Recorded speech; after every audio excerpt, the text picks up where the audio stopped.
Bugungi xalqaro yangiliklarda Yaqin Sharqdagi vaziyat yana diqqat markazida.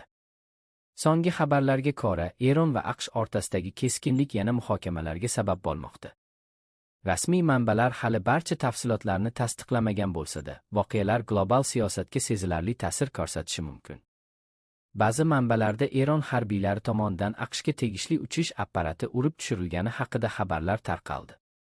Biroq ushbu ma'lumotlar hozircha mustaqil ravishda to'liq tasdiqlanmagan. Shu sababli ekspertlar va xalqaro kuzatuvchilar vaziyatga ehtiyotkorlik bilan yondashishga chaqirmoqda.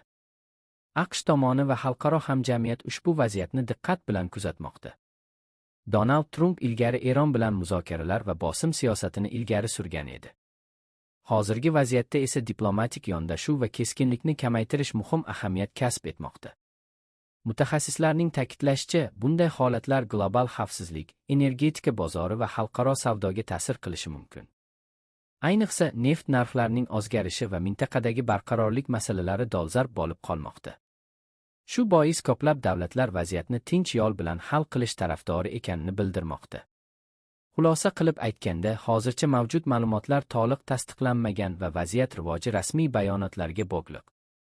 Eng to'g'ri yondashuv, ishonchli manbalarni kuzatish va shoshilinch xulosalardan qochishdir.